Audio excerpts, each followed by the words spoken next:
just some of the deals here. It's a good time if you're looking for a new GPU. Now might be the time. RX like right here. Here we go. Mars, hello. Thanks for joining.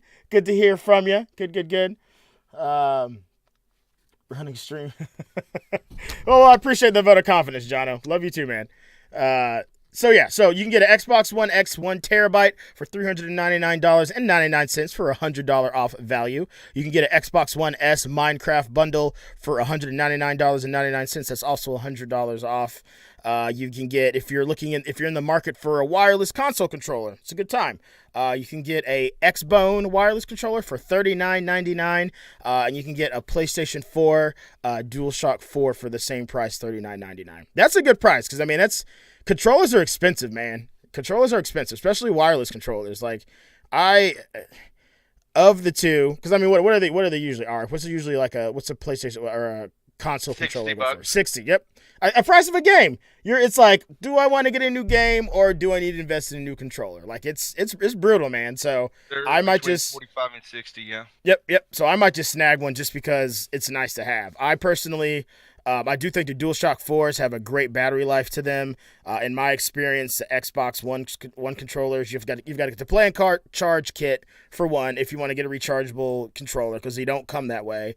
And for two, that doesn't seem to hold that much of a charge. Maybe that's changed since then, but I personally think to go with the PlayStation 4 controllers. Also, I play more PlayStation 4, so there you have it. So, okay, right. Hello, ma'am. Welcome in here. Thanks for joining. All right, in all honesty, about the controllers, the DualShock versus the Xbox and battery life, you are correct. As a person that runs both, the DualShock, like I hardly ever have to keep it on a charge. Yeah, it's good, man. It's good. I'm impressed. Now, like obviously, if you're going to be gaming like hours on end, that's one thing. But I mean, it holds up all day on a full charge, easy. A couple of days of intense gaming. Definitely impressed with it. And I kind of ergonomically, prefer. It's funny because I think the Xbox One controller is a little bit better for shooters because I like the triggers a little bit more. They're a little bit snappier. They've kind of got like a trigger feel for them. But the DualShock series has come a really long way. I really I think ergonomically, I like the feel of the PlayStation controller in my hand more for platforming games or a game like I'm playing like some Red Dead Redemption 2 now. Feels great for that. So, yeah. So, GPUs on sale, y'all. So, you got the EVGA GeForce GTX 1070 Ti Extreme 8GB. That's a hell of a name. Let's say that again. EVGA GeForce GTX 1070 Ti Extreme 8GB. Now you can save $60 on that and get it for $389.99. Anyone coming in now, we're talking, these are new egg Black Friday deals. Manavault, oh snap. Joker Lover, hello everybody. Joker, how you doing? Manavault, dude, I missed you, man. How you been? I need more Vault in my life. Slot, hello. Thank you for joining. DualShocks have great battery life during a 24-hour stream. I only had to switch my controller out once. That's pretty wild. Yeah, that's crazy. Extreme. So you can grab one of those for $389.99.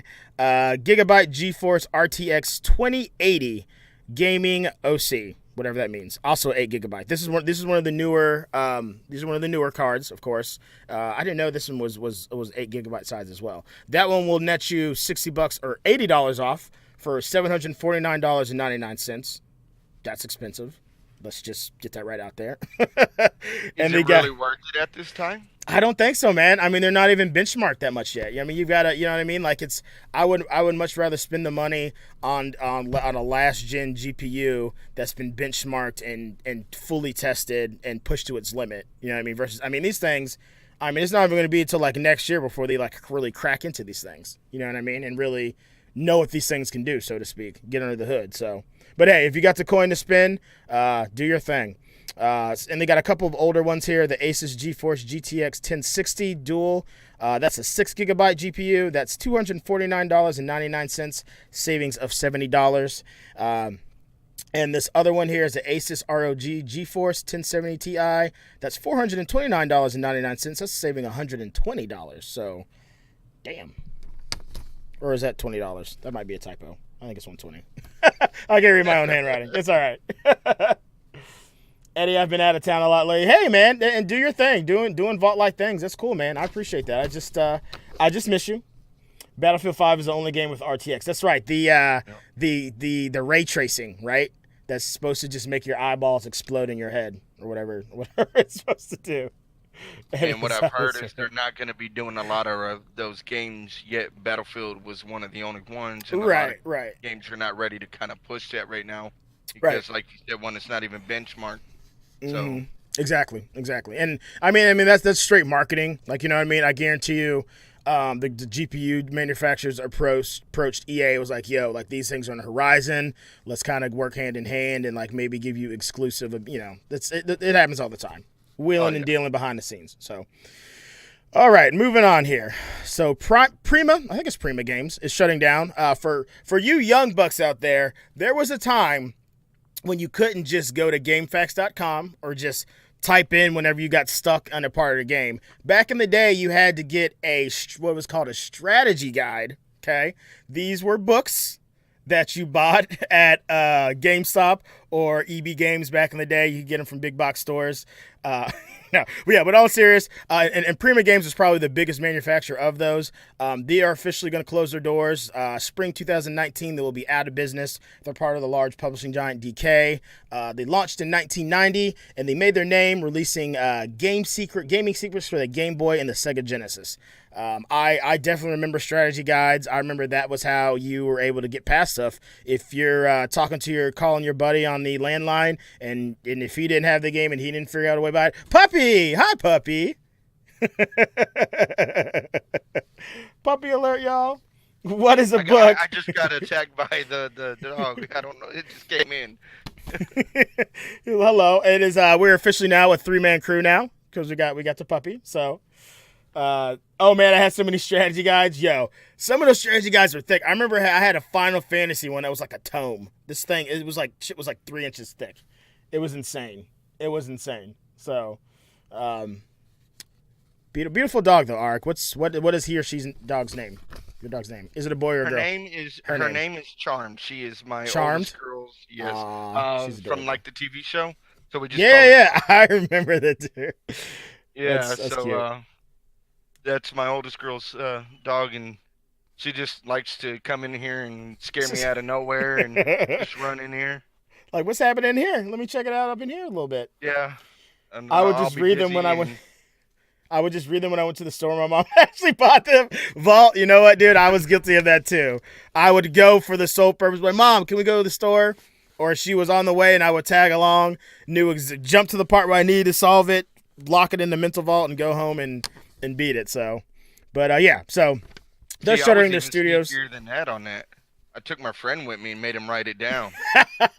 That's the next level. I like that. Life hacks. Learn something, kids. But honestly, I'm surprised he lasted this long in this era of like literally there's a Reddit page for everything or someone's already been through it. I remember the transition from like strategy guides to like GameFAQs.com being a thing, right? Because GameFAQs, it was free. If you was getting to the point where everyone at least had a 56K dial-up, you could go there, ask a question in the forum, someone would help you figure it out, or there's always someone who's like done it before you multiple times, and you would just find a strategy guide for that specific game, and boom. So that is a sign of an era gone past. So. Maybe hopefully Prima would just be more of something online now because I'm pretty sure they're tired of writing books that nobody buys. Yeah, absolutely. Those publishing costs, man, those things are killer. So, all right, moving on here. The Nuketown map is being released for Black Ops 4. It released yesterday. If you're a PlayStation 4 owner of that game, it's one of the most popular Call of Duty maps. Like I said, it was released yesterday for PlayStation 4. There's no word on when it's going to release for Xbox and PC, although the speculation is it'll probably be about a week until everyone else is able to jump on board and play some Nuketown. And I'm assuming they mean for the multiplayer mode because that's the only mode that you would have map because Blackout's the same map obviously all the time, and then Zombies is like its own thing. So that's kind of cool. I haven't played any Black Ops 4 in a while, but I do enjoy that game. It's a lot of fun. I think they're killing it. They're making a lot of money. So, oh, snap. We got a Duke Lamont D appearance. We got a Splice Speaks appearance. Oh, snap. Splice, how you doing, brother? Good to hear from you. Duke, Good to see you again. Saw you in some streams earlier today. Thanks for joining the show, guys. So, all right, moving on to the next one here. Destiny 2. Yeah, absolutely. So I did play it on PS4 because I do have it on both PS4 and PC. Yeah. And, oh, do you? I didn't know that. Yeah. So I got it gifted twice. Which was nice, man. crazy. Yeah. So, but the map is really different, but yet the same. Like the overall visual looks of it is different. But it still plays up the same. So if you're familiar with being spawn trapped on that map at any point in time in life, it's still a thing. It's still a thing. And now with the shock troops and the dogs, it's just really bad to try to move around in there. So get your streaks and get your kills and drop all that stuff on there and win your games. Little advice from the man Arik right there. That's good stuff right there, man. That's pro tip. So, but yes, Splice, good to hear from you, man. Hope Life treating you is treating you. So, okay, so Destiny 2 long loads. So Bungie is working on the long load times for Destiny 2 on console. Apparently, this has been an issue on Xbox and PlayStation 4. They do hope to have faster load times come the start of Season 5, which I believe is called Black Armory. And in terms of the release date for that, if you follow their usual cadence for the release stuff, that will release December 5th. So basically, they're hoping in about a month, a little less than a month, to get those squared away. I don't know if we have many Destiny 2 console players in the house. I know we have some PC players. I know we have some newer PC players as well. I downloaded it because it is now free. The base game is free from Battle.net launcher if you did not know for PC. But once again, it's just the base game. I think you would have to pay what's now $39.99 to get caught up on the whole Forsaken thing and all that kind of stuff. But working on those long load times. So, trying to exit twitching on me. I think today is the last day if it's free.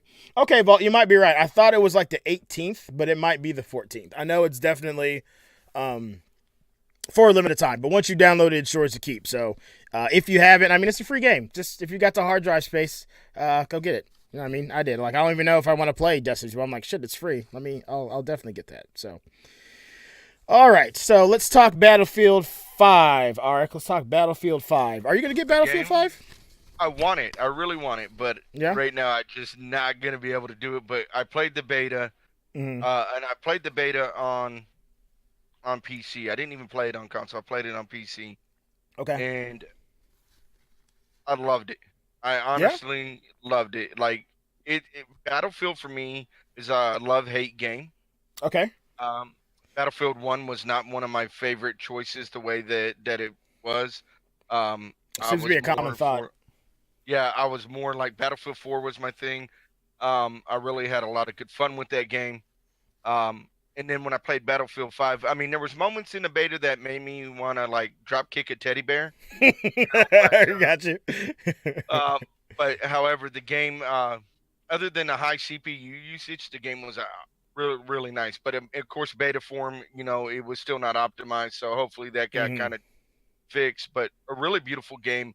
Watch gameplay on it, and I know in December, I think it's December, they're supposed to release the Battle Royale part to it. In all honesty, I feel that Battlefield has always had the greatest platform for Battle Royale.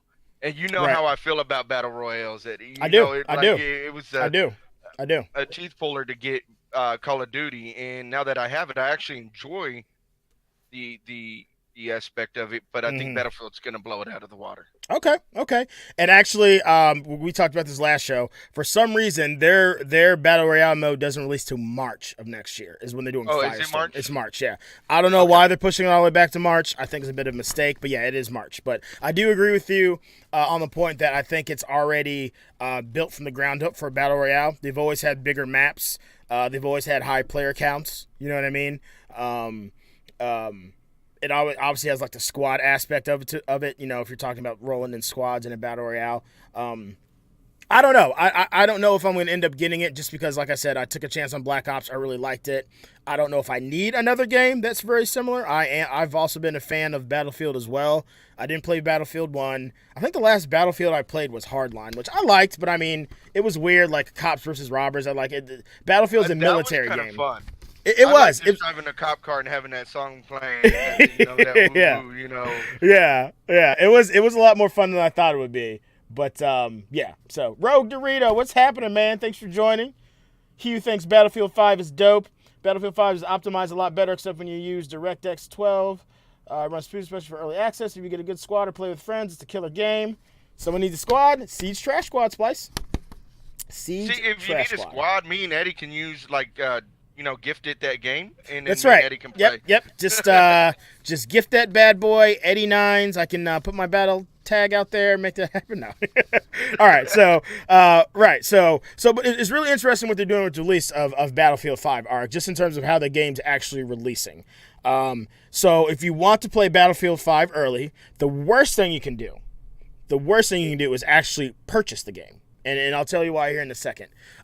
Because because obviously Battlefield is published by EA, right? Electronic Arts. Now EA is really trying to push their subscription service, Origins Access, right? Now there's two versions of Origins Access. There's Origins Access Premier, which is $14.99 a month or $99 a year. Then there's Origins Access Basic, which is the first one that came out, which is $4.99 a month or $29.99 a year. So basically the way they're doing it is like this. So if you are a Origins Access Premier user, on PlayStation and Xbox, you will have full access. You've had full access to the entire game starting on November 9th. All right. And that's only if you have the access the premier tier of that. If you're a basic user, you get a 10-hour free trial that started on November 9th. And obviously the trial, once you hit 10 hours, and it locks up until a later date. Now, the deluxe edition buyers, these are the people that paid $79.99 for the game. They get access on it starting tomorrow, or I guess it would be tonight at midnight, November 14th. All right. And so, the last people that get to play the game are people that bought the standard edition, which is, $59.99, and they don't get to start playing until November 20th. So basically, that's what I meant. I said if you want to play this game as early as possible, the worst thing you can do is actually purchase the game, because you're better off subscribing to Origin Access Premier, and then you'll be able to play it ahead of time, because that's what they want you to do. Now, it's kind of like this new model arc of games as a service. These are kind of a trend that games have been undergoing, because more and more AAA games are being released unfinished. You know what I mean? And how often have you heard of like that day one patch? Like, oh, there's a day one patch when X game drops. Download that, you're ready to go. Or and the game's still not finished. Exactly. Or you're releasing DLCs or whatever. I mean, games really are becoming more. Point of that. Yep. Destiny was the one that honestly made it really popular. Games as a service is a trend that's happening. I mean,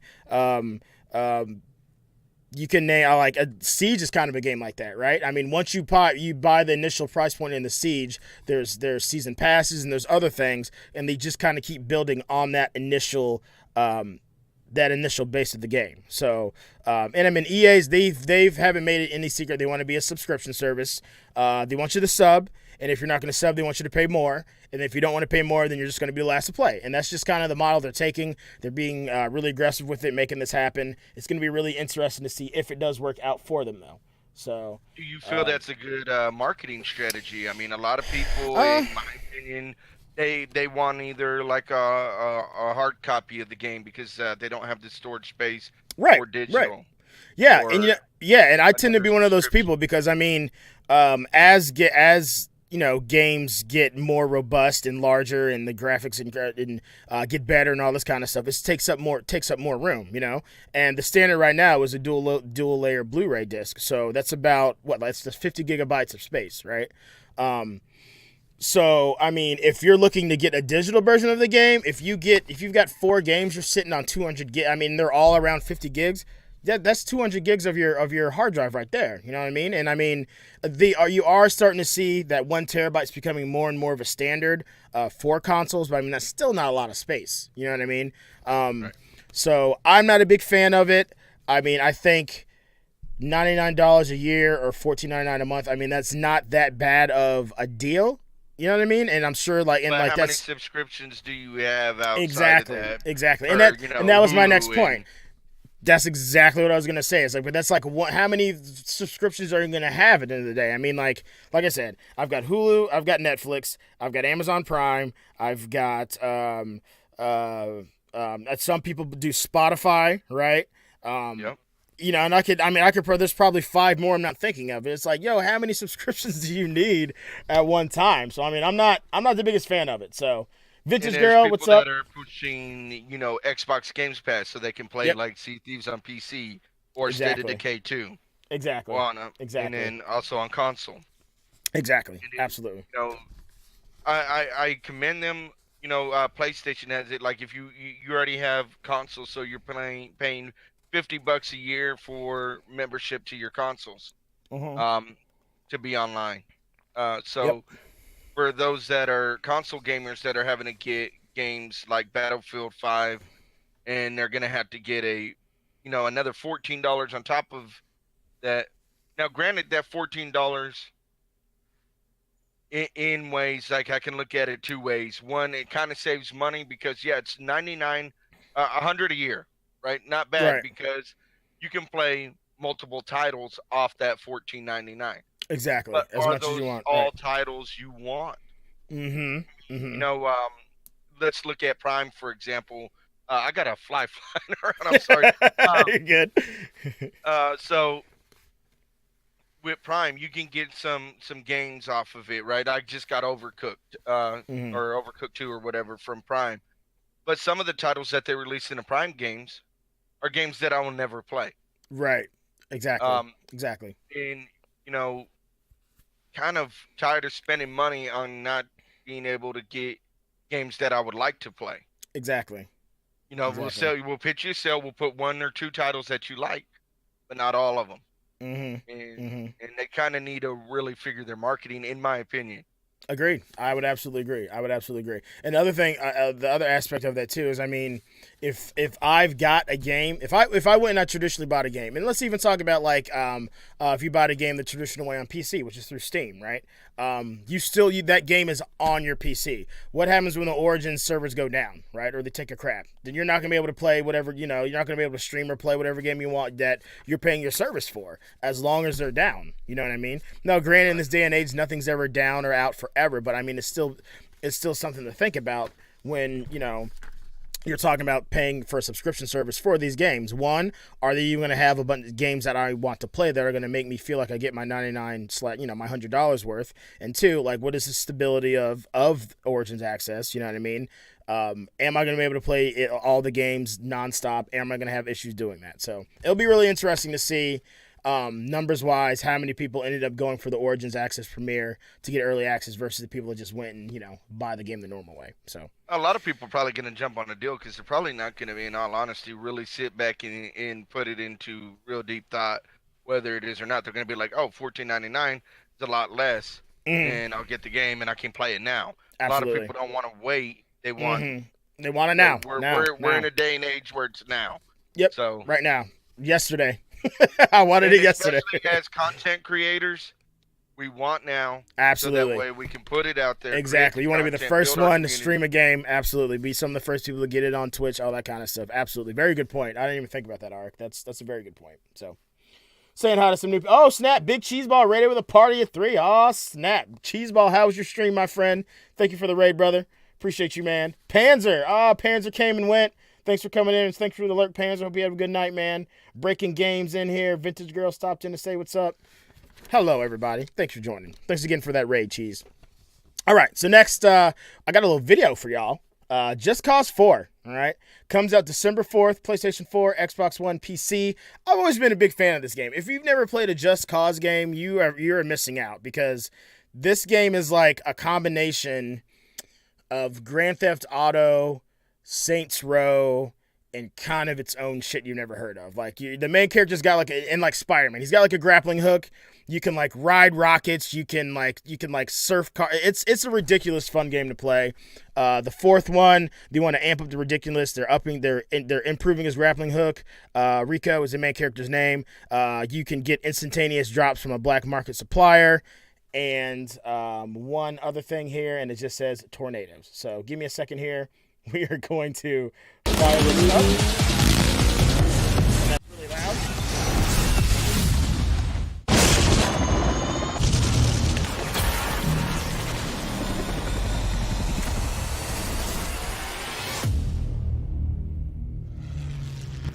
Rico, you can't ignore what's going on here.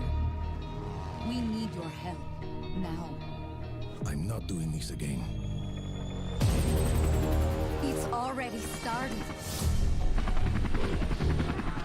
You thought you could just walk away like this? You need me, Rico. Let's see about that. I am the fear behind my name spoken light. The enforcer of every rule I now broken light. That information ain't misleading, that gun is smoking light.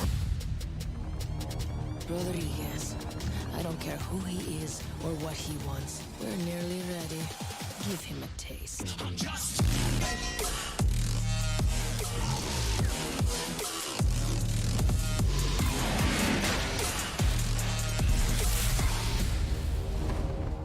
Guys, come see this. We've never been up against anything like it. They want to bring the thunder. Let's bring it.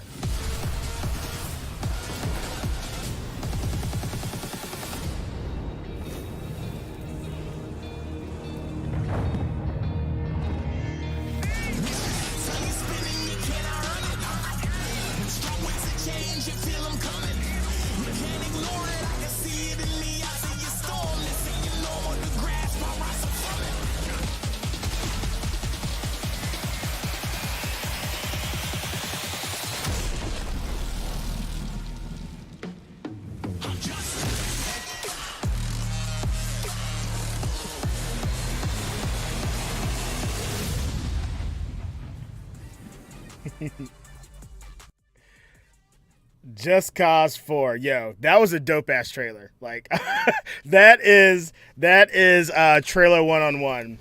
Some hot beats, some great clips, some great action. And for anyone who's never played a Just Cause game, that was a pre-rendered trailer. Now that was not gameplay footage, but everything you saw in that trailer is something you've been able to do pretty much in every previous Just Cause game. It's just chaos. Like the grappling hook, you can attach things to each other so they smack into each other.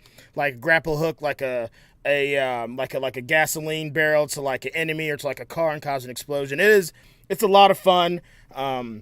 The last one did have some issues with lag and bugginess, but as long as they can, keep the game code smooth for Just Cause 4, that could be a lot of fun. It can make for some fun gaming moments. So, all right. So moving on here, let me hop back in chat here. Immediate thought: Tomb Raider with a grappling hook. Too bad they don't make games where it is as visual as the trailer. Right? If you could play it kind of like in that cinematic form. Yeah. I mean, we still haven't hit that uncanny valley yet, right? Like, as good as games look, you can still tell the difference between a rendered trailer and gameplay footage, right? Now, there are some exceptions. Like, I know when Last of Us 2 comes out, that's going to be one that really pushes that boundary of, like, am I watching a pre-render or am I watching, like, an in-game engine? You know what I mean? But for the most part, yeah, we're still not there yet, so keep on gaming, maybe in, like, a decade. For you. All right, what you got? Days Gone. You know what? I have looked into that. That is a game because I love the zombie genre. Yeah, it's oversaturated. Yeah, there are tons of games that never live up to the promise, but I'm an eternally optimistic person who thinks the really good the definitive zombie game is yet to come out yet. And I think Days Gone By could be that game. For anyone who doesn't know, Days Gone is basically it's like a mix of The Last of Us and Sons of Anarchy, right? You play like a guy who's a member of a motorcycle gang when the shit hits the fan. It's got some really crazy like zombie horde mechanics where he's just like it's almost like World War Z style. They're kind of like just pouring at him in this big mob, and he's trying to like cull the herd. It looks like a really cool game. They keep delaying it though. I think it got delayed till sometime next year. February Last I heard. 2019. Yep. I mean, it was. What They I kept heard. pushing it back. Okay, what you got? Oh, I thought you said that's what you heard. I thought you said. No, this is that's what I heard. Oh, That's sorry, what I heard. sorry. I'm sorry. I was No, kinda you're good. confused there. That moment. Let me see if I can see. All right. This is the new Days Gone trailer. This is the because I didn't want to get the E3 one because the E3 one from 2017 is the one that made it really popular. This one is one that was released this year. So just give that a second because the ad is playing and no one wants to hear no ad junk. So just give that a second to play there in the background. 2, 1. All right. Yeah, it's Skip just been a that. question on my mind to ask you for a while, and I just now remembered. Yeah. Like I said, this is one I'm looking forward to this, and hopefully it actually comes out sometime soon.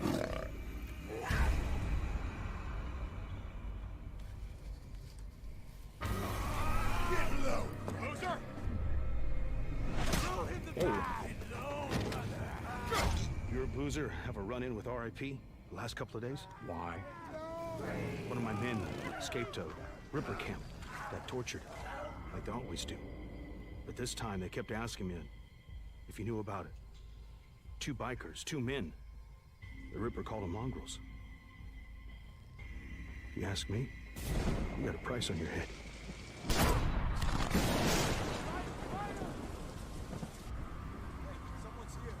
You know, same as me. Anything that happens here is far better than what's going on out there.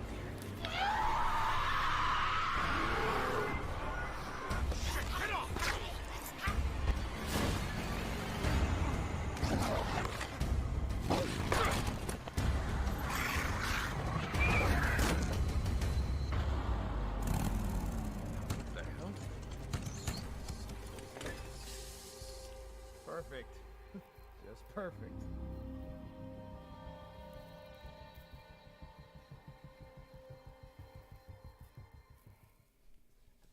All right.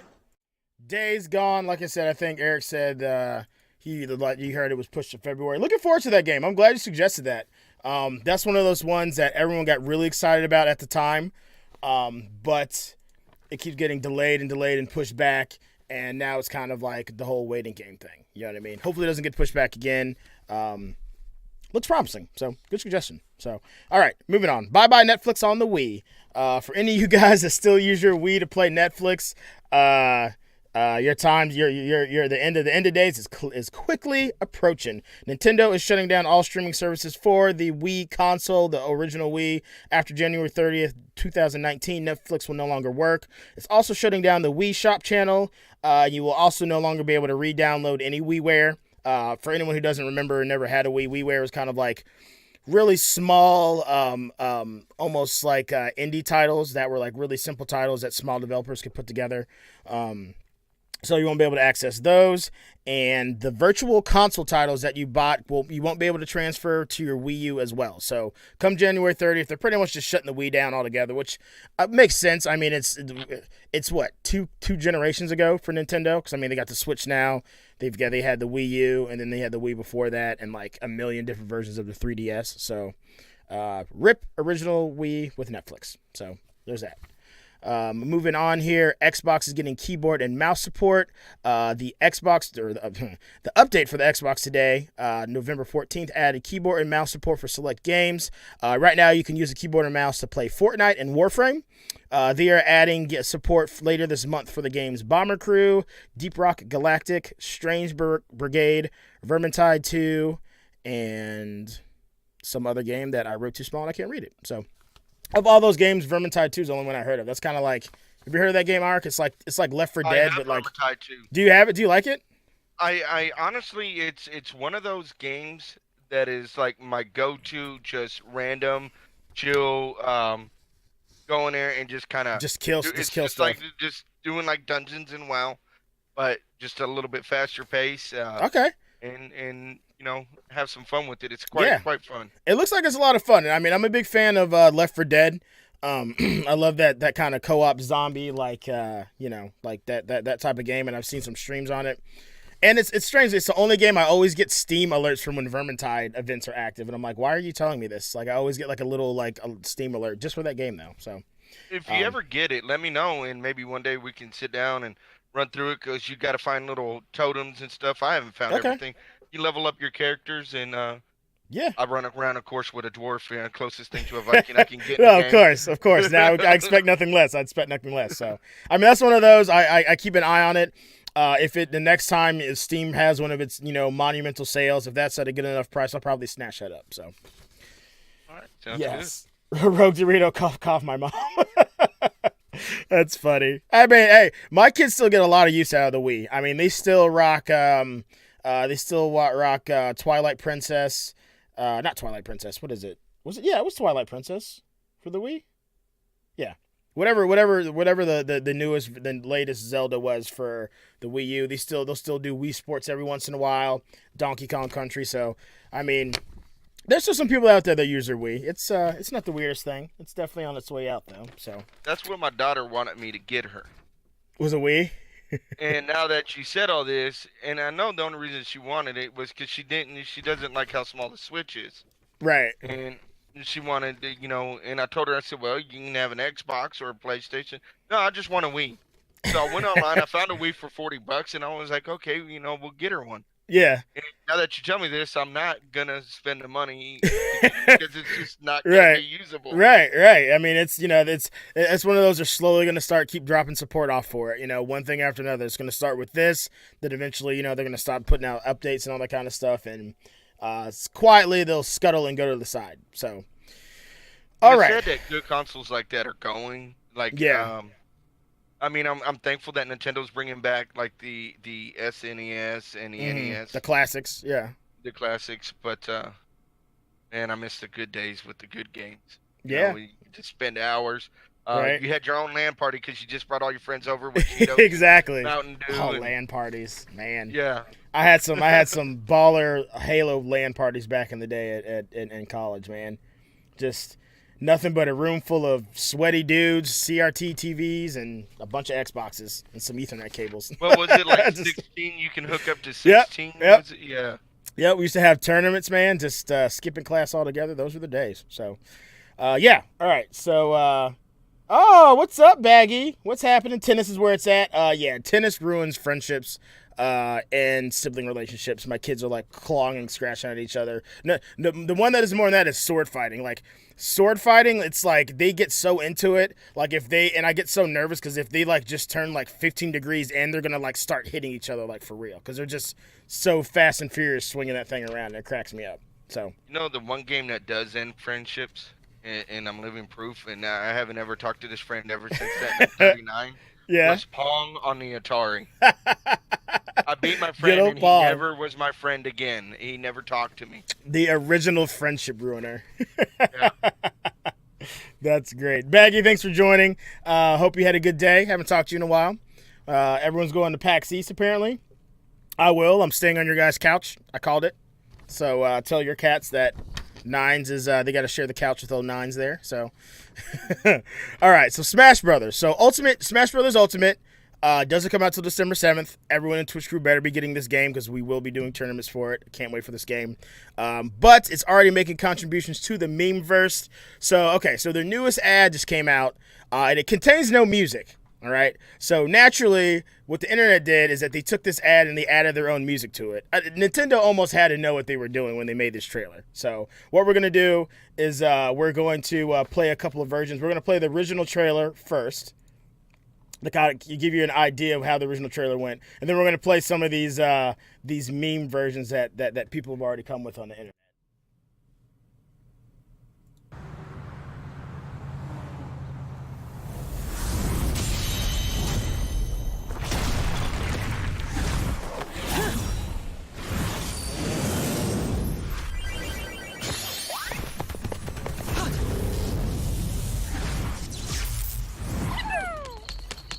Peekman.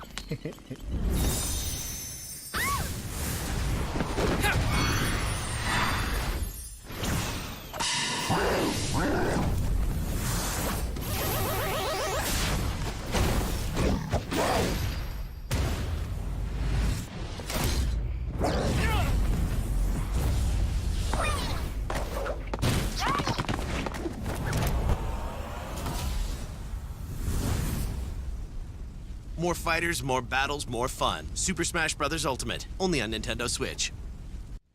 All right, so that was the original one, right? Damn good trailer. Like that gets me really hyped to play some Smash Brothers, right? You get to see all they showcase the characters, showcase the action. You get to see what Smash is really known for, and that's just frenetic, unpredictable combat, right? Okay, so now let's go to what, and there's like 5 or 6 of these. I'm only going to play a couple more.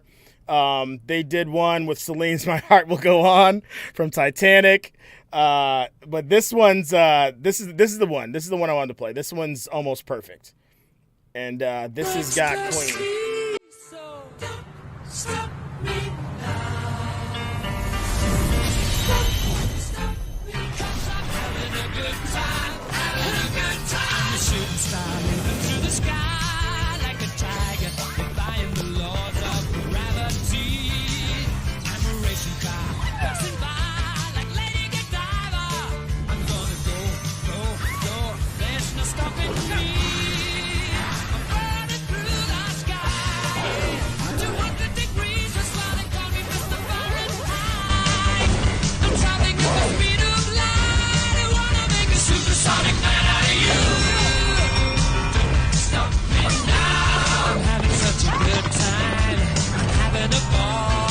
Don't stop me now. If you wanna have a good More fighters, more battles, more fun. Super Okay. Smash Bros. Ultimate. So that was good. That fit really well, right? I mean, you can never go wrong with. Oh yeah, it was perfect. It was almost like it was made for, right? You can never go wrong with Queen. So, but just one more. Okay, this is my favorite version of all these. I gotta say, just hold on.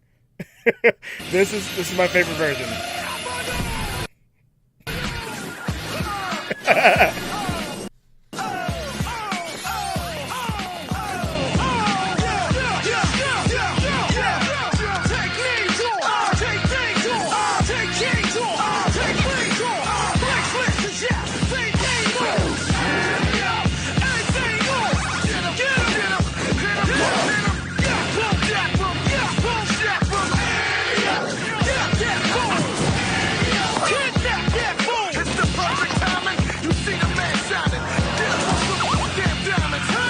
More fighters, more battles, more fun. Super Smash Bros. Ultimate, only on Nintendo Switch. So as you can see, internet having plenty of fun with that commercial. I honestly think Nintendo did it on purpose. I think they had some young millennial marketing person be like, look, the hot thing to do is for people to make their own meme version of these trailers, release it without any music, and just let the Twitterverse did the rest. And they did. So I thought that was pretty cool. There's like 2 or 3 other versions. I personally think the Queen and the MOP Annie Up are the 2 best versions of that, though. And it's crazy how they sync so well, right? Like to hit him, and you got Donkey Kong just smashing Captain Falcon. It's awesome. I love it. So, all right. You never seen this trailer before? 3 brand new trailers, right? It's, Queen, K-Ride. There you go. Did you see the Infinity War Smash trailer? No, Vault. That's, I need to see that, though. And I agree. It was made for that song. So internet having some fun there. Gotta love it in this day and age. It's good stuff. So, all right. So, this is the video portion of the show, as you can see. So we're gonna move on next, and we're gonna talk about Detective Pikachu. All right. So for anyone who doesn't know, Detective Pikachu was actually a game for the 3DS back in the day. All right, and basically it's an alternate take on the Pokemon universe where Pokemon solve crimes instead of fighting battles, right? And so the basic gist of the movie is a kid named Tim is trying to find his missing father, so he enlists the help of Pikachu to help find his dad. The catch is that he hears Pikachu as Ryan Reynolds, but no one else does. Everyone else hears the standard Pika Pika or whatever. And the kind of funny thing there is that Ryan Reynolds actually, not only did he provide his voice, he actually also provided the motion cap for Pikachu. So I don't really know how that's going to work, like, because Pikachu's like a little furry animal. So here's a trailer for Detective Pikachu. To Rhyme City, a celebration of the harmony between humans and Pokemon. Tim, your dad was a legend in this precinct. If you were anything like your dad... I'm not. I remember. You wanted to be a Pokemon trainer when you were young. Yeah, that didn't really work out.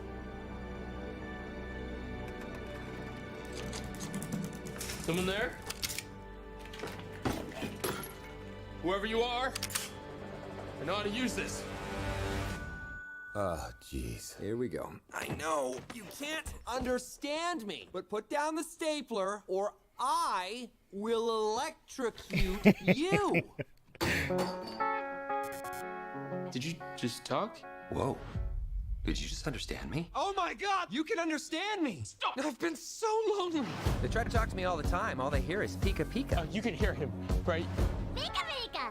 Yeah, Pika Pika Pika, he's adorable. You're adorable. They can't understand me, kid. Can no one else hear him? I don't need a Pokemon, period. Then what about a world-class detective? Because if you want to find your pops, I'm your best bet. We're gonna do this, you and me.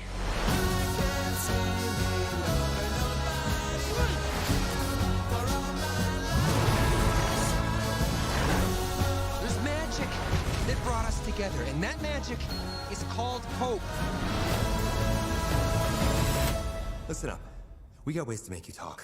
Or mime. Yeah. So tell us what we want to know. Pipe. Yes. Okay. I can. Shoving. Pushing. My problem is that I push people away and then hate them for leaving. He's saying you can shove it. What? I can shove it? Okay, that's it. No, we're switching roles. I'm bad cop. You're good cop. No, we're not cops. In my head, I saw that differently.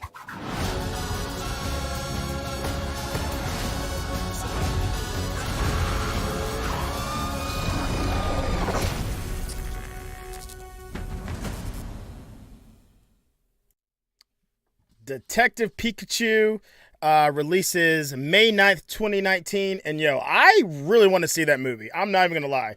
I remember when they were talking about Detective Pikachu and how this is going to be a movie. I was like, I don't get it. What's the point? That's kind of stupid.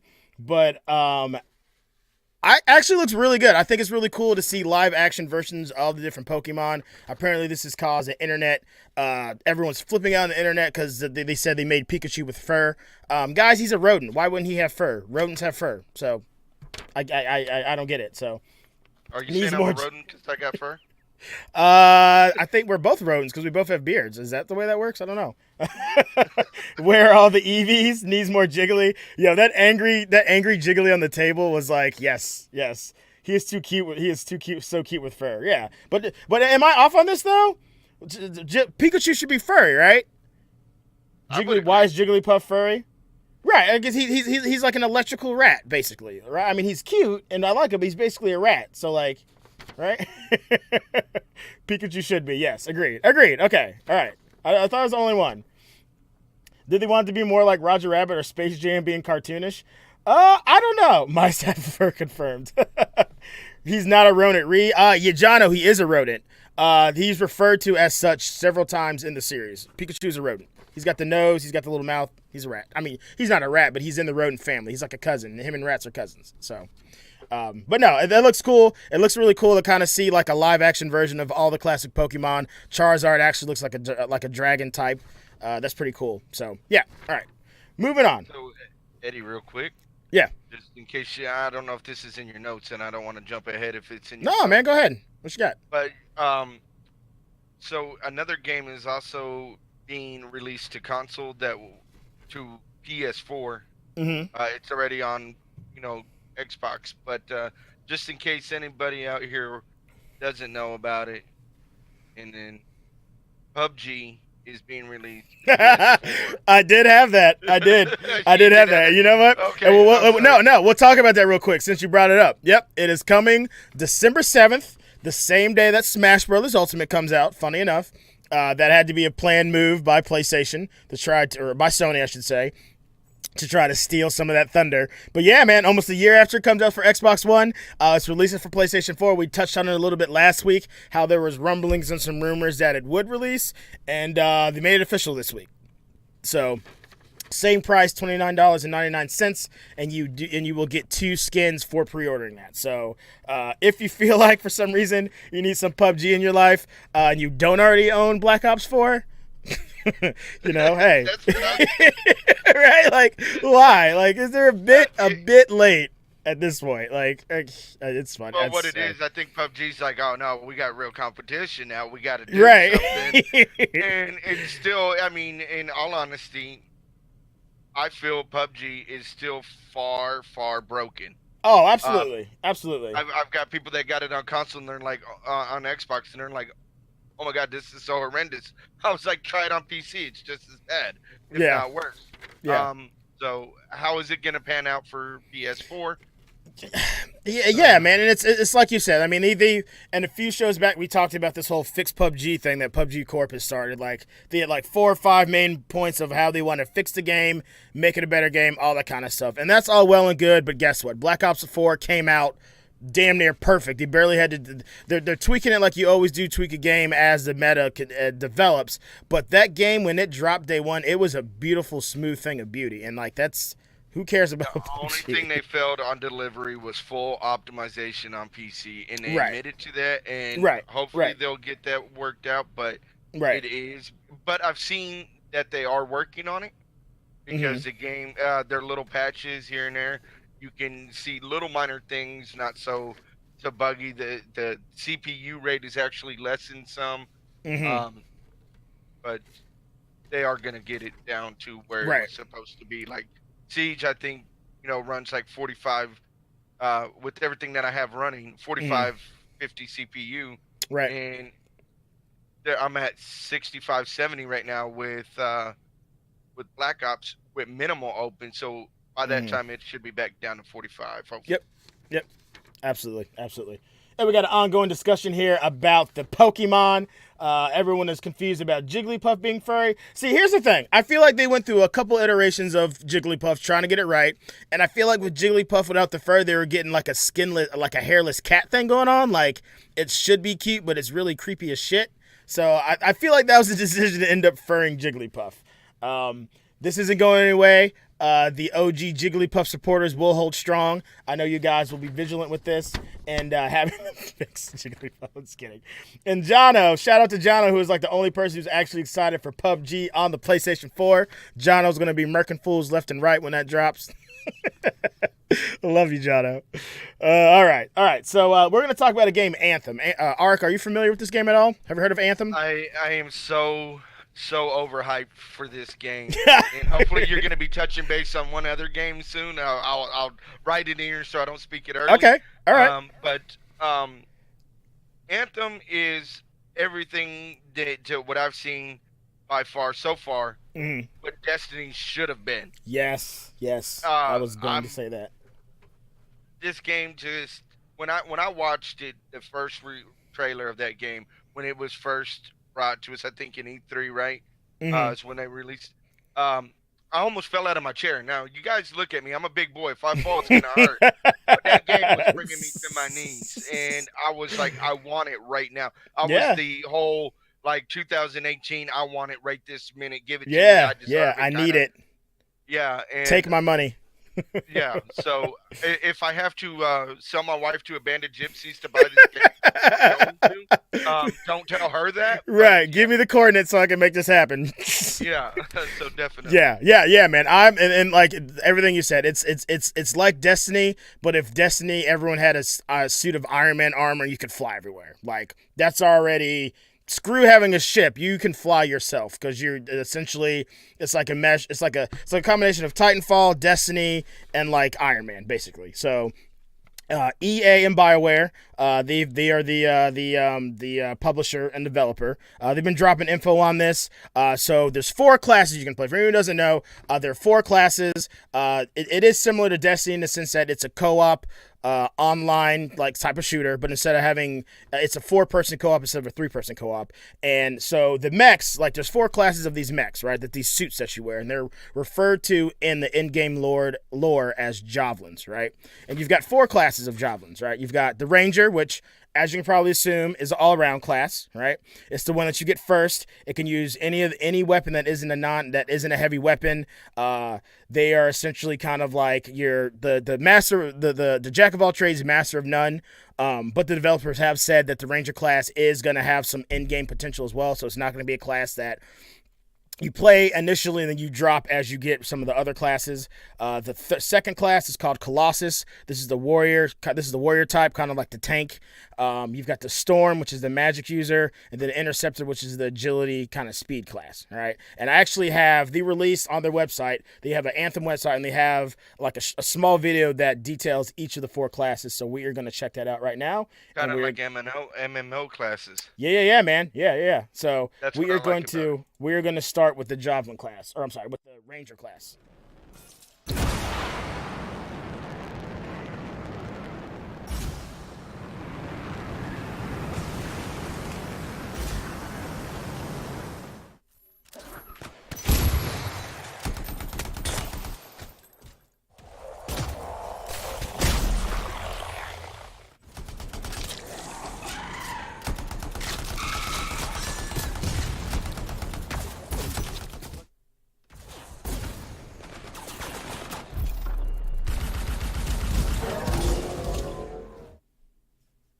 All right, so once again, that was the Ranger class, and once again, the Ranger class, that's the one you get first. You can use any weapon that's not a non-heavy weapon, and that's kind of like the one that kind of doesn't do anything very well. Isn't a master or anything. It just kind of does a little bit of everything pretty well. Okay, so and then next we have the Colossus.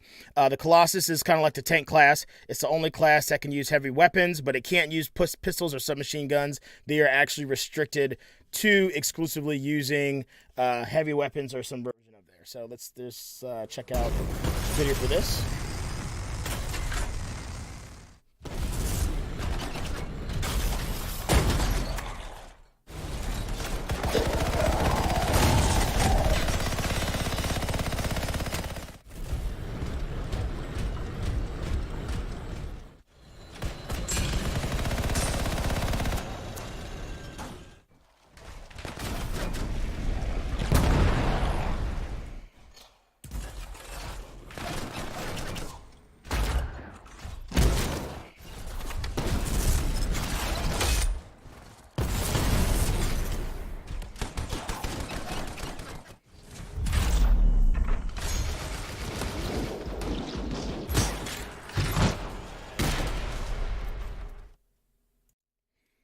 And then once again, that's the Colossus class. That class looks fun. That looks like basically like the tank.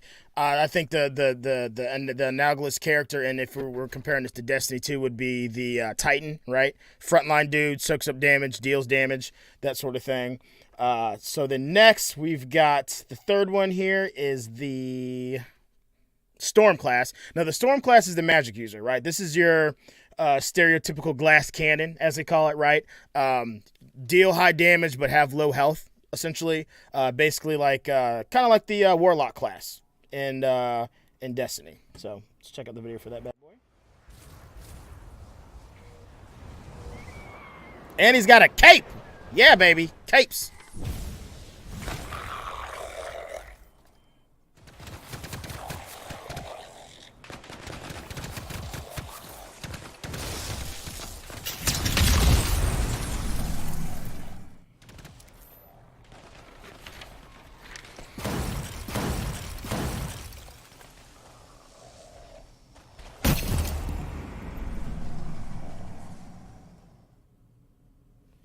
All right, and once again, that was the Storm class. Now, I'm not going to switch scenes again. We're just going to go ahead and watch this last one. Now, this is the Interceptor. The Interceptor is kind of like, I think the best analogy for this is like the Rogue class, right? It's kind of like the sneaky, like the stealth class.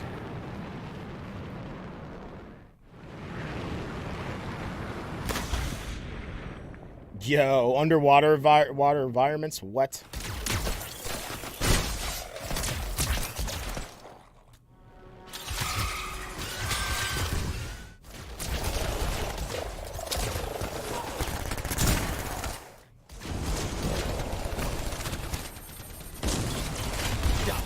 Always a pleasure to see you scrap Scar turrets.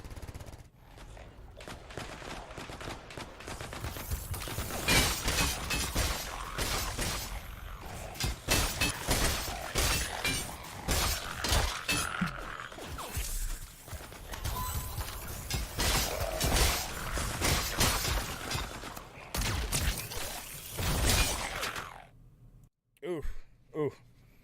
I love the like the mech design for like all the different classes. It's a beautiful. It already looks like an amazing looking game.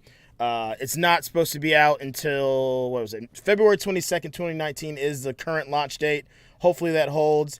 Because for me, this is going to be a day one purchase for me. All right, I don't know which one of those classes do you think that you would have the most fun playing as? Because I was sold on the Colossus until I saw that last one. It basically looks like a mech ninja, right? He's just like he's got like when he was spinning the Shrikens. I was like, okay, that's the one I want to play as. That's like if Warframe and Destiny had a baby. That was it right there. Yeah, right.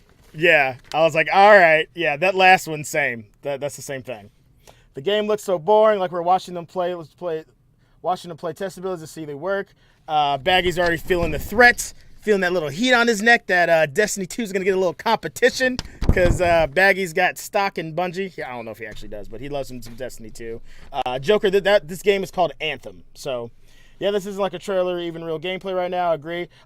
I think it is gameplay. I mean, that's in-game engine. That is them playing, them taking out enemies. I think as more time goes on, we will see more from it. But for me, I'm really excited for this game. If it can live up to its billing, I think it's going to be a game that I'm going to have a lot of fun with. So yeah, for some reason, I just like the aesthetic of it a little bit more than Destiny. It looks like a lot of fun. Hopefully, that will pan out. So. I feel like that game is going to be what I call my guilty pleasure game. Right. That's going to be like just me, get a group of people, no cameras, just go have fun and have that because we all need that game in life. Oh, right? Absolutely. And that's going to be one of those games because I'm greedy like that. I'm not going to lie to anybody. I want that for me and those that I want around me at the moment to go and have some silly fun with. Yeah, absolutely. Well, I mean, it's real gameplay, but not the actual game. Just like, okay, this character is done. Go fight randos. Well, yeah, I mean, and to be fair, the whole point of the videos were to kind of just showcase the abilities of the different classes and stuff like that. Destiny did the same thing back in the day before it came out. I mean, it's nothing that's exclusive to this game. I just kind of think that is something the industry does whenever you talk about a game where you've got different classes. You obviously want to show off the best bits of it. Obviously, that is obvious. But yeah, this is that's a standard industry trick there. So, well, it's what they call the test bits of it. Really. That's right. And absolutely. So, all right. So we touched on PUBG for the PlayStation 4. Fortnite patch version 6.30. The biggest addition that they're adding here is a mounted turret. It's a legendary. It's called a legendary trap because I think you throw it like a trap, but obviously it's not a trap. It allows players to deal high damage from a stationary location. Apparently, fans have been asking them to remove something called a glider redeploy feature for a couple weeks now, and they finally removed that.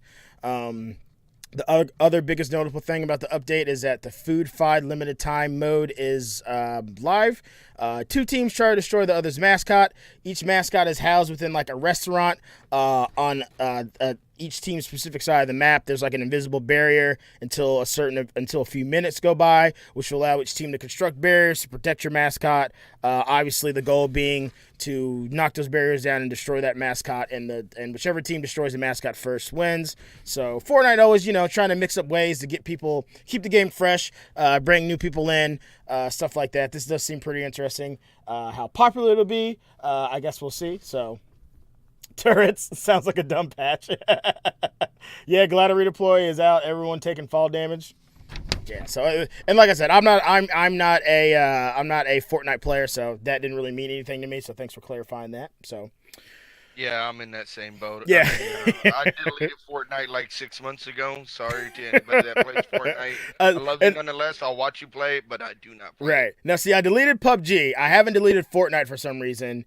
I still have it on the PC, even though I never play it. So, all right. So, last thing I got here. For a while too. Yeah, man. Just get it off there. So, last thing we're going to talk about: Rainbow Six Siege. All right. So, we've got another free play weekend coming up, November 15th to the 18th on console and PC. All maps and modes. The 20 original operators are available to anyone who wants to try it out. If you do end up purchasing either, whatever version of that game, any progress that you made will carry over as standard.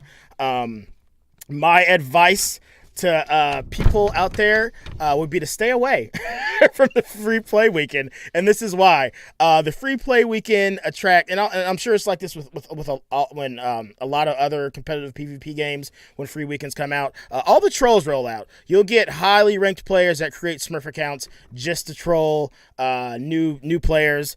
It gets super sweaty. It gets super try-hardy. I was super excited for the last Rainbow Six Siege free play weekend, and I was schooled real quick that it was not a lot of fun. So I think you just called me out, but I'm not sure. No, I didn't. No, I didn't. I did not. But I mean, I remember playing. I was like, oh, I'm gonna beat up on some scrubs. No, it's more like all the gold and plat players. Like, oh, let's create Smurf accounts and just destroy all the plebs. So I'm joking, of course. I love Rainbow Six Siege. If you haven't tried the game out and you want to see what it's like, download it this weekend. Your boy Nines will play with you. Tons of people that play the game. It's really popular within the community. So other things. So adding 2 new operators, of course. They are adding Operation Wild Bastion is coming out. They're adding 2 new Moroccan operators, one for attack, one for defense. The defensive operator, they just kind of released a teaser video for him. His name is Jalel El Fasfasi. He is, or also known as Cade. Now his gadget is a Spartan. It's kind of like a combination. All right, anyone if you play Siege, you know what I'm talking about. It's like a combination. If Bandit's gadget and Ella's gadget had a baby, that's what this guy's gadget is. It's like you can throw it and it can electrify a wall essentially. Which of course this says here it can attach to reinforced walls, hatches, barbed wire, and even deployable shields, which obviously prevents breaching. And actually have a real quick, and it's really quick. It's maybe like 30 seconds or so. Let's check that out real quick. Welcome home, Cade. Actually, this is like, oh, I thought it said a minute 47. Never mind.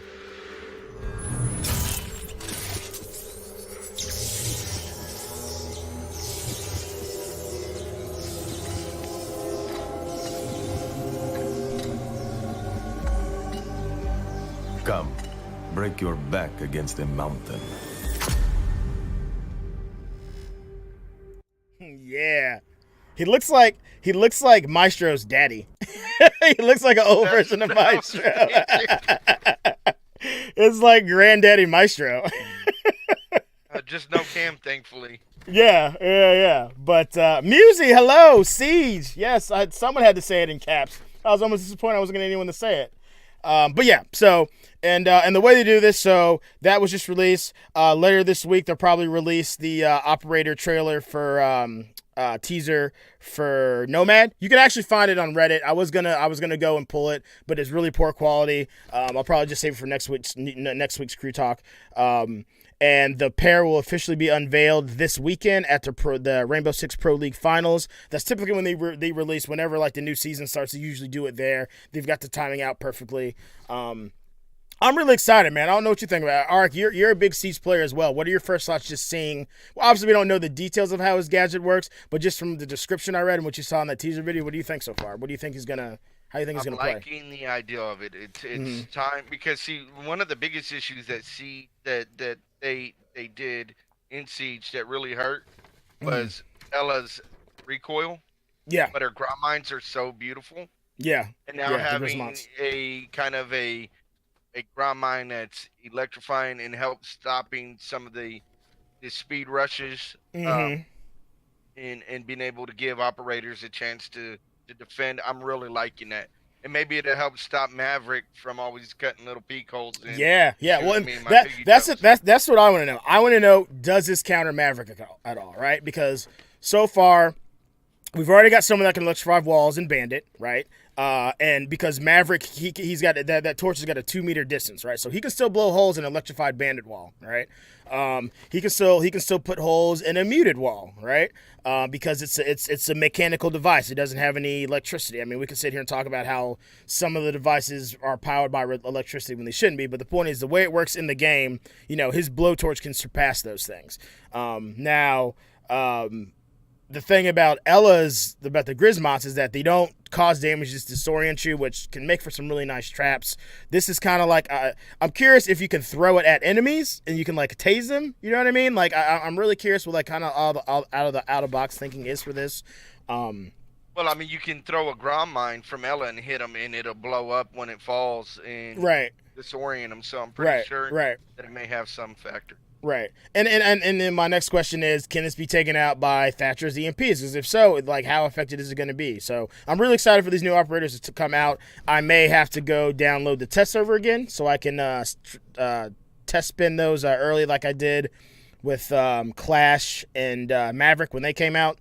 But yeah, so that's all I got for gaming news, guys. My biggest question. I got two. One, I left you a note on a game in the bottom of the chat. Yes. Two, we'll talk about that. Will Siege ever have a defender that can combat Glaz? Because That's the I'm thing. tired of getting shot on the plane. Right. I'm with you, man. I would love to have something, some sort of like defensive version of Thatcher, maybe, that can essentially like knock that yellow out. You know what I mean? Because the yellow is gross. And for anyone who doesn't know what we're talking about, Glaz, one of the attack operators in Siege, he's the only true sniper in the game, and his ability is he has this super OP thermal scope that essentially anyone on the opposite team, you show up super bright yellow, like if your toe's sticking out, if it's like barely a part of your shoulder or your back that sticks out, and he's got that high powered scope, and he can just spam the trigger and just take you out. Anyone that plays Siege hates playing as Glaz, unless you're Tatcha, who loves Glaz. Yeah, she is good at him, and he's pretty overpowered. He really doesn't have a counter as well as Maverick, so I would like to see that as well. I'm really excited to see what Nomad does. I've seen her trailer. I have no idea what her special ability is going to be. It's kind of crazy. Like I said, we'll probably get into that more next week. But yeah, so they are coming. Be excited. Be very excited. So. Oh, snap. Geekosaurus is in here. Geek, how you doing? The Don44 in the house. Thanks for joining, guys. That reminds me, Don, I'm going to message you after the show. You messaged me on Discord, and I hadn't had a chance to get back to you. Please forgive me. Don't hate me. Glad to see you guys here in the show, though.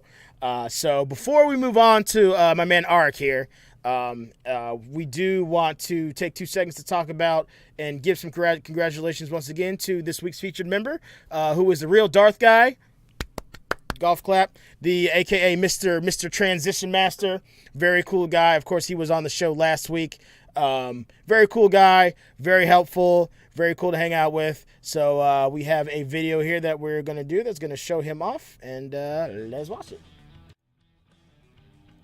That's his transition, by the way.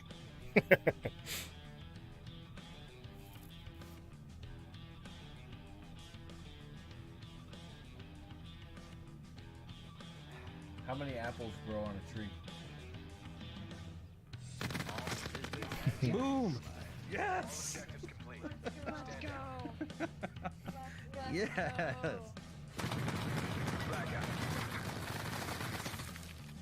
Just shoot it in my mouth.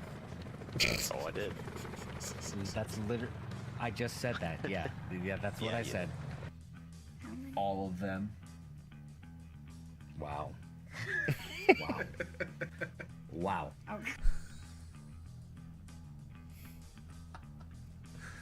That was hilarious.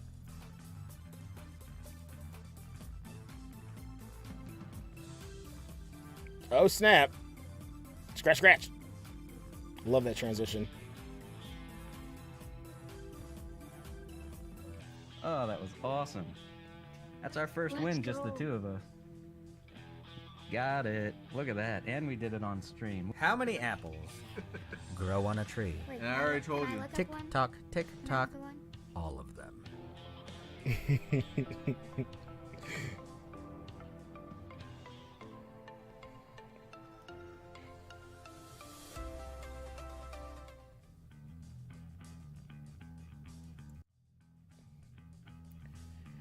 And once again, big shout out to my man, the real Darth guy, the transition master. That transition you guys have seen all show, and obviously all the ones you saw in the video were done by him. Dude does great, amazing work. Once again, congrats to real Darth guy. Well earned. You're an awesome dude. So, all right. So, without further ado, my man Arik the Bearded, we're gonna talk charity streams, charity stuff, Tiltify. Let's go. What you got?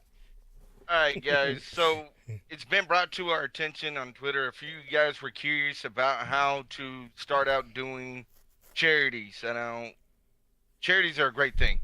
We all love to do them, but a lot of the problems that people have, they don't know where to go, how to do it, how to set up, or how to market it. So I'm going to try to help y'all the best I can. I've been doing it for a while now. So I'm going to actually flip my screen and show y'all a few things. Perfect. And I'll full screen you when you do that, so go ahead. Yeah, let me figure out how to do this. All right, so it should be on my screen now, and we're going to open up. Here's some charities. Yeah, I was watching somebody stream. I don't know who. If Nines could figure out how to full screen it, that'd be great. There we go. Got it. Nailed it. All right, Go ahead. so I'm going to minimize this right here so I can move around a little bit. All right, so here's some charities that you guys could get involved in. Able Gamers. It's a great charity. I know a lot of people that do this. In fact, there's a guy that I know that half of everything he gets goes to Able Gamers. He is disabled, and this company is a really good company or a good charity program because they help disabled gamers get equipment that they need. There's some people that are quadriplegic and they use special like headsets and stuff, and they're able to game and they're able to have that interaction and be able to do stuff.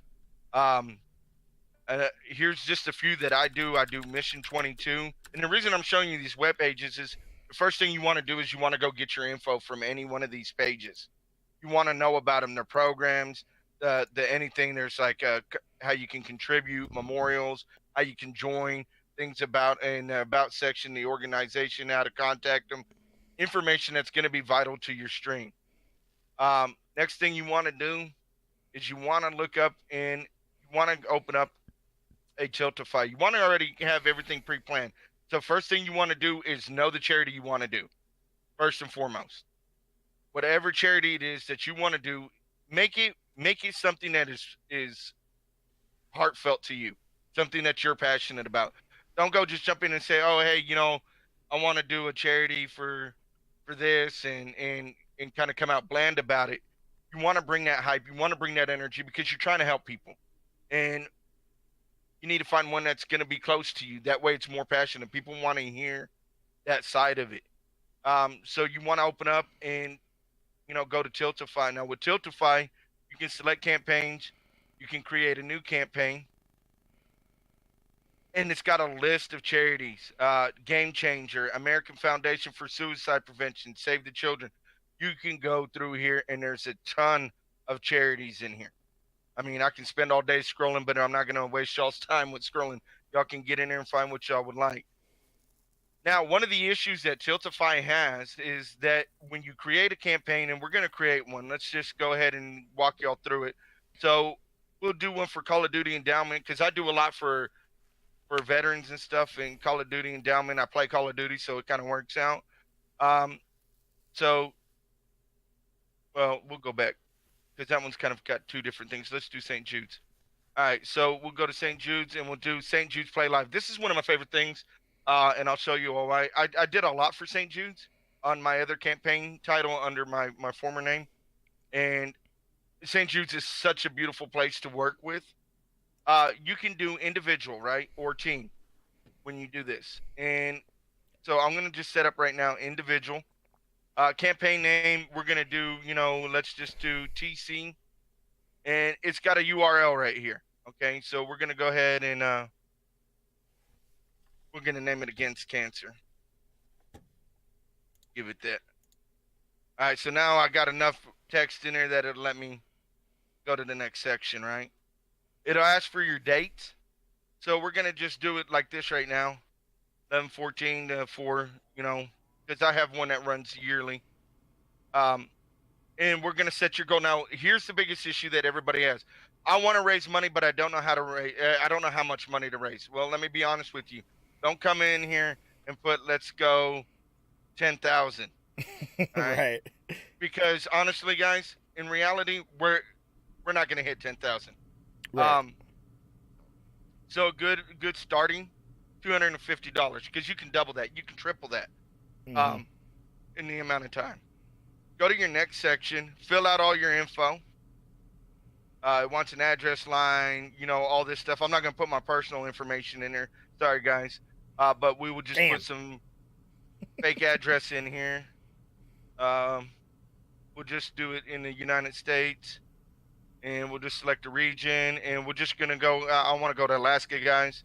And I don't know a city in Alaska off the top. Anchorage, right? Right. And I don't know how to spell it. But that's all right, because, you know, we're not here for my spelling. You nailed and it. I don't know the postal code, but we're going to just put 00123, and let's see if it lets me go. And the number 123-456-7890. Yeah, Got so him. you put your information in, and then you can pick your shirt size because they'll send you a shirt. Oh, that's so cool. I'm a fat boy. I'm going to go with that. All right, so we got that set up, and we're going to go ahead and hit create campaign. Now, you see this link down here? It says your campaign URL. It's also going to be your donation. So it's going to show this at Auric_TB. Now, the problem with that is it's not going to show up in your chat. So what we'll do is we're going to create the campaign, because I'll close out the campaign. We're going to go to view campaign details. Here's something beautiful. See how I pulled this up? This will already pull up my channel. This will already pull up your channel and everything. So if somebody clicks on that, they can do that. Now, we'll go back one page, because we're going to go and we're actually going to go to the copy donate. All right, so I just copied the donate. And what I opened up here was BITLY. So most of y'all know that the Google one is no longer going to be working. So try to use this one. And we're going to go ahead and shorten this link. And now we got it right there. Now, if I have permission to post a link in here, we're going to try it. Do I have permission to post a link in here? Yeah, go ahead. All right. So now it should be a link, and when we open it, oh, well, shoot, I opened up the wrong page. It opened up right to it where it says donate. So if you click to that, see how that works. So that's how you fix that error. Geez, I'm not donating right now. Thank you. So let me close that out. So anyhow, that's what you can do now. Biggest issue is marketing. Everybody's like, I don't know how to get it out there. Don't come up with the ideal, okay, today's Thursday, so tomorrow I'm going to run a charity. It's not going to work, I promise you. You might get some money, but it's not going to work. What you want to do is you want to do your research. Good things that I like to point out and I like to do is, honestly, in some of these, like Rain.org. Rain.org now is one that I really like to help out with. I got involved with by a good friend of mine. It's for sexual assault victims and abuse, and we've had some major runs with this. One thing is that they actually have videos with stories of you know, people that are going through the issues, the victims, or be it in St. Jude's has it. I like to incorporate that, so when I go to I need to get up and use the restroom, or, you know, partway through it, I'll be like, okay, guys, we're gonna have a bit of a update on what we're doing here. So we'll drop this video, and I want to show you guys why this means a lot to me. And I try to incorporate that in most of my charities. Sometimes it's hard because I'm old and I forget to add the videos, and then after the charity, I'm like, oh, I forgot. However, you want to go ahead and get that kind of stuff set up. Plan it well in advance, and then start marketing. Start talking about it in your streams, start talking about it in your Discord, start putting it out on your Instagram and your Twitter and Facebook and whatever other social medias that you use. I don't know what all kind of social media. Snapchat, if you're on Snapchat, I guess you can put it on there. I don't know how that works. I don't use it. But sure, nonetheless, whatever you can, definitely put it onto that and start hyping up. This is the day we're going to do this. We're trying to raise 250. Start getting people involved. Start talking about it in your streams, that you end your streams when you're closing out. Be like, okay, guys, on such and such date, this is what we're planning. I hope that you guys can be there. Now, another thing I like to suggest is when people come by, I get a lot of people that come by because I do charities all year. I do it all year round. So not all the time can everybody donate every day, every month, anytime. Right. And I'll get people that come by and they'll be like, man, I would love to help you out, but I cannot donate. And I'm like, don't stress it. You can do me a bigger favor, even though you can't put $1, $2 in. You can do me one of the biggest favors that'll help. Take these links, put them on your social media, and spread the word around, because the more it gets spread around, the more people see it. The more people see it, somebody out there is going to be able to go, oh, I'm going to help. I get people that call me, hey, I donated to it, but I didn't donate to your link. I donated through myself, but you inspired me to donate. Hey, it don't matter if you donated to my link, to Ninja's link, to Shroud's link, to Eddie's link. I don't care whose link you donated as long as the money gets where it's supposed to go. Absolutely. We're all in it to help. Yep. And that's what it's all about. And don't get discouraged, guys, because honestly, I did the Veterans Run this weekend, and I was a little late on promoting it, and I absolutely didn't do anything with it, but I had just done some prior ones. And so this weekend was kind of like a dry run. But I had a guy that tagged me on Facebook. He's like, I just seen the post now. I've been out of town, but I went ahead and donated on my own because I couldn't be there for your stream. Mm-hmm. He still went and donated. He still went and helped. That's awesome, man. But, so don't get discouraged, because it's every little bit. If you don't hit your goal, don't even worry about it. Your goal is there as a figurative number. We want to hit those goals, but honestly, if you got a $250 mark and you hit $50, you're doing good job. You're doing awesome work, because that $50 is going to go a long ways, a lot further than most people know. So really, the best suggestions I have is get in, do your research, find the charities that are to your heart, whatever one it is. I know a lot of people like doing Extra Life. That's a great charity. And if that's the one you want to do, get involved and educate yourself on the charity, what it's about, because the biggest thing is somebody's going to come by. Well, I do Mission 22. And my biggest thing is people go, I don't know what Mission 22 is. Well, I got a command in my chat. All you got to do is hit exclamation M22, and it'll give you some information. And it'll give you a link to their thing so you can get caught up. But that's what that whole about. You go to the organization, and right there, Mission 22 is a nonprofit who combats the every rising veteran suicide rate. Every day, 22 veterans. So you want to know enough information to give it to your viewers, to build it, and you want to talk about it, and you want to express how much it means to you, and why it's important to you, and why it's important to help those out there that are in need. So that's kind of the best basis I can give y'all. Just get in there, plan it for a month in advance, or 2 weeks in advance. Give yourself enough time to market it. Give yourself enough time to do overlays and setups. That's another thing I just want to show y'all real quick with Tiltify in here. If y'all are able to see this, I'm not sure how. I could probably make it bigger for y'all. Let me try to expand my page a little bit. Maybe no. Guess I can't. Possibly. No, I don't have the 3 dots up there to do it. So, oh yeah, I do. Now it changed. I used to have 3 dots. Let's put this up at 175 for you guys. Okay. All right. So hopefully y'all can see this right here. Let's see. I'm watching the stream. I'm sorry, guys. I'm just waiting. So you can see over here, it's got the dashboard. It's got the overview, schedule, incentives. So you can set incentives as well, milestones. You can check your donors. You can check the messages. What I like to do is I go down to overview,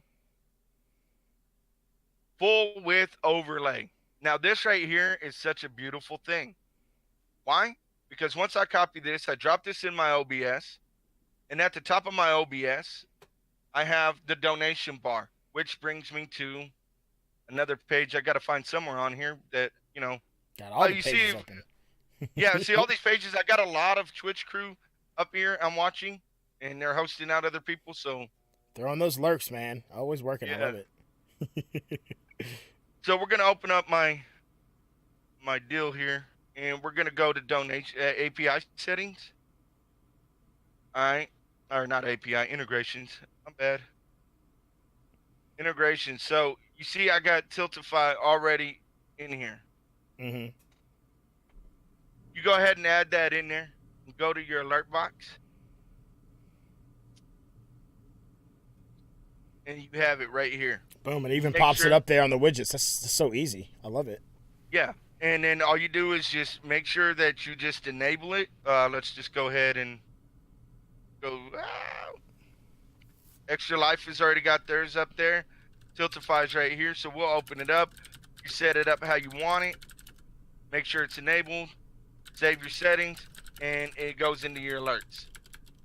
So definitely, Streamlabs beautiful for helping out with a lot of the charities. Few other things, if you guys want to help out with charities but don't know another way of doing it, if you're a humble partner or with Designed by Humans for merchandise, they also donate to charities on your behalf if you select it. So that's another way that you can help out with charities. So I do it with Humble. I do it with Designed by Humans. And if somebody buys something or buys a game through me or buys a shirt that's off there, and I'm lucky to have somebody buy one of my shirts, you know, it's an awesome feeling because I don't get that. That goes, I get a small portion, but I still take when I get payouts from that and send those right back in. Because I'm not after it for anything with the shirts or nothing. I just want my merchandise out there. I want people to have an ATB shirt, but I want that funds to go to that charity. So that's another way you can help with that on top of it if you want to just add a little extra. But like I said, incentives, you can add rewards and challenges and things to it. Polls. Very cool. So yeah, polls. So there's a lot of different things you can do. Now, one of the fun things that I found out, but they don't support all of it, but hopefully we can get more charities on the board to support it. Twitch has an integration for Tiltify, but they have a select few charities that are listed under that extension, and that extension goes in your panel and you enable it, and if it's one of the charities that you're doing, it'll show in there. And so that's another neat way you can click that panel and go to it, because a lot of people, I've had people that come by and just click the Mission 22 panel, didn't even tell me hi, but went to that site. Oh, nice. That's the first thing they did. They're like, oh, that's what Mission 22. Okay, I got you. Didn't even tell me hi. They went to the panel first. I know it's kind of weird because people don't really read panels, but me, I'm one of the nosy people. If I'm going by your channel anyways, before I ever say hi, I read a lot about you, so I get to kind of know and feel comfortable. But those are some things that you can do. Eddie, would you have any input, any thoughts, questions on this? No, not me, man. I mean, you ran over. That was a great rundown. It really was. I mean, if anyone in chat has any questions, please throw them out there. Eric's super knowledgeable about this.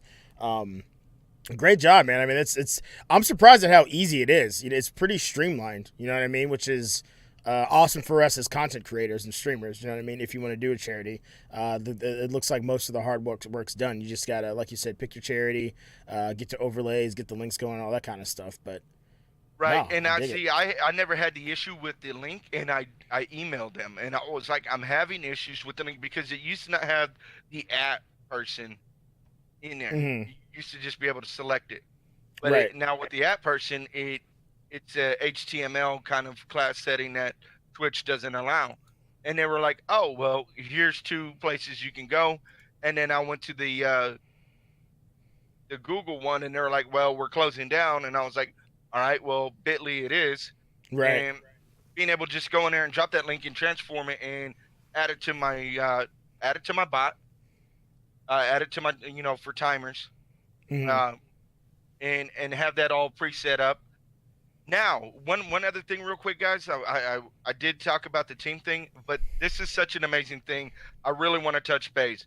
So say me, Eddie, and Mars decided we're all going to do a charity for let's just use Able Gamer since it's still up on my screen.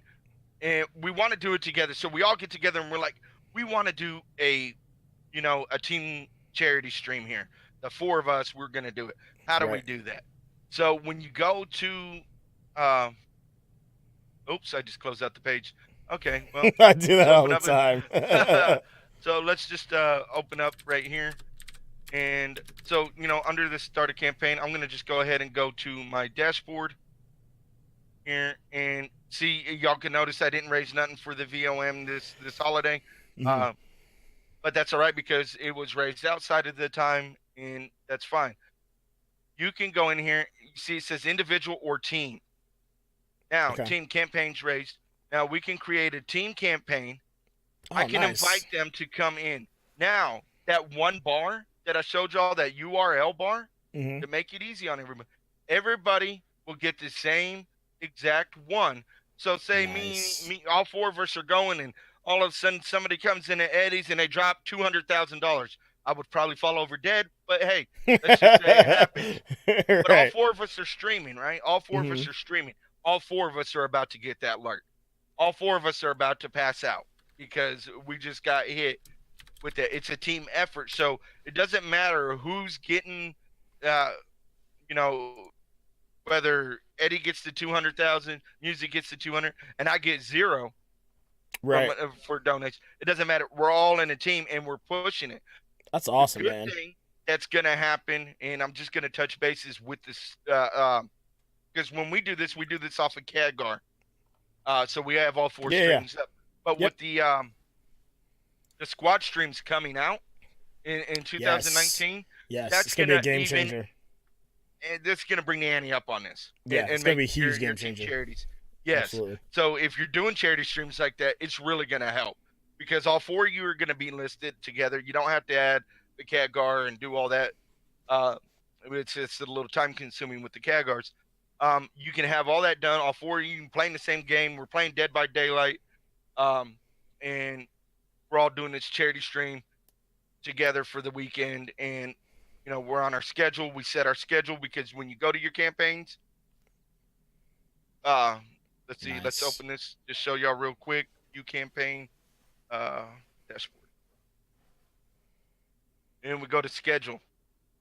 In the schedule section, see, I have it, from 2 p.m. to 9 p.m. Central Standard Time. I already have my schedule set. So now we have a schedule set. So when you do this as a team, you open it, it's going to show one page, but we drop the links for the multi-stream in that chat all the time. So all 4 are open and everybody's there.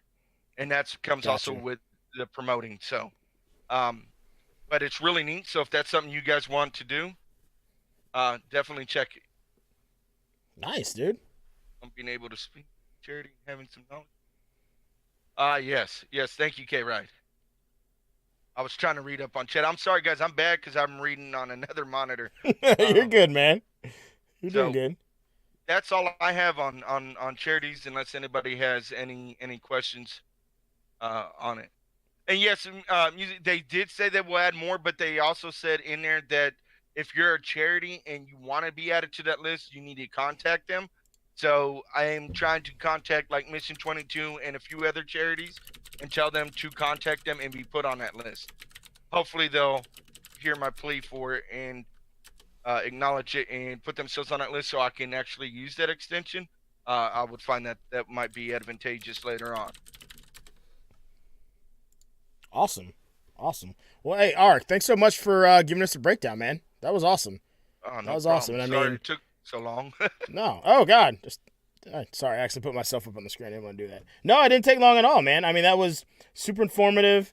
It's something I've always thought about doing, but I honestly really never knew how to go about it. So,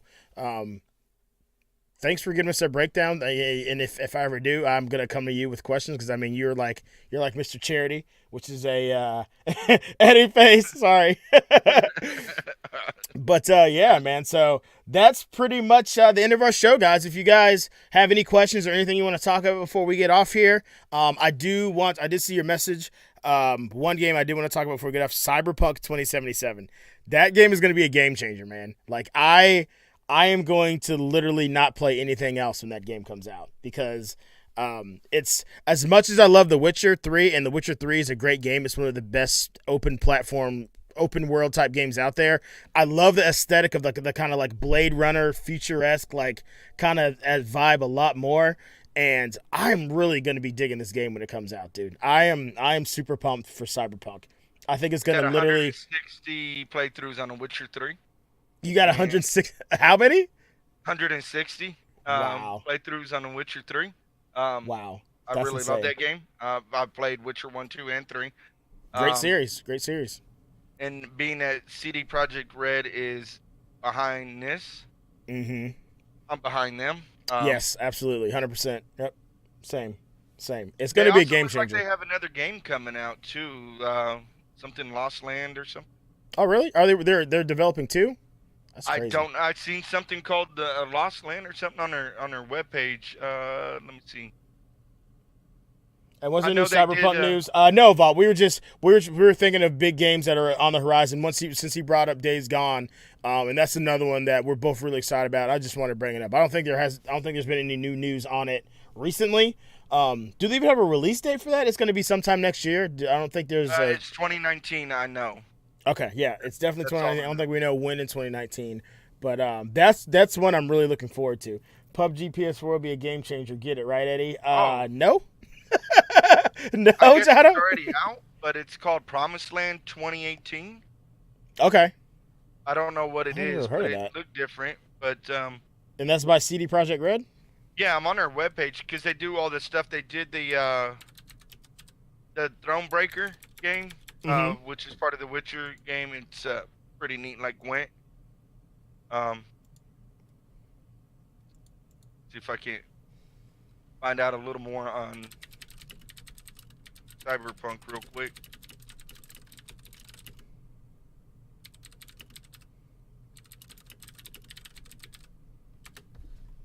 No information on a possible release date.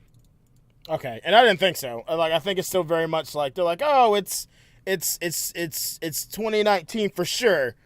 So in my head, I immediately, so I don't get my expectations too high, I'm like, okay, holiday 2019. All right, I was gonna say the end of last year, and if it changes before then I'll be hot, then I'll be I'll be super excited. Otherwise, I don't expect it to release till the end of next year. That way, I don't get my hopes up. So. Well, I don't want to get my hopes up, but I wish when they say 2019 that it would be January 1st. Yeah, right. Wouldn't it? Oh God, that would be amazing. Start out my new year the right way. That's what I'm talking about. I'd love that, but unfortunately, I don't think that's gonna happen. So, no, but it would be nice. Yeah. So, that is our show for today, guys. So like I said, any questions you guys have for Ark regarding Tiltify or charity streams, any questions or any games coming out that you guys are excited about or that you want to talk about here for a few minutes before we wrap up, drop it in the chat. We could talk about it really quick. Otherwise, Baggy, Musey, whoever's in the chat and who's modding, if I don't know how you guys want to end this, if we want to, let me actually jump over here.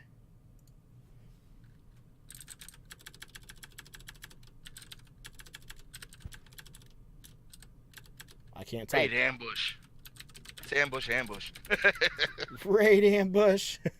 But yeah, whatever you guys want to do. I just want to play Black Ops. Tatcha, I love you as well. Thanks so much for joining. And thanks for everyone for coming out, guys. We don't take these viewers, you guys, for granted. You guys made this show so successful. We appreciate you tuning in. We're going to continue to improve this show, bring in awesome people like Ark here who did fantastic. Ark, thank you so much for being on tonight, dude. You are a legendary individual. Love you, man. So, but yeah, guys, thanks for sticking with us. We're going to keep this thing going. Looks like we're going to raid Nemesis Prime 2014. So let's get those hype emotes ready to go. We will see you next week. He's Ark the Bearded. I'm Eddie Nines. Peace out. See ya. Hit that raid. Take it away.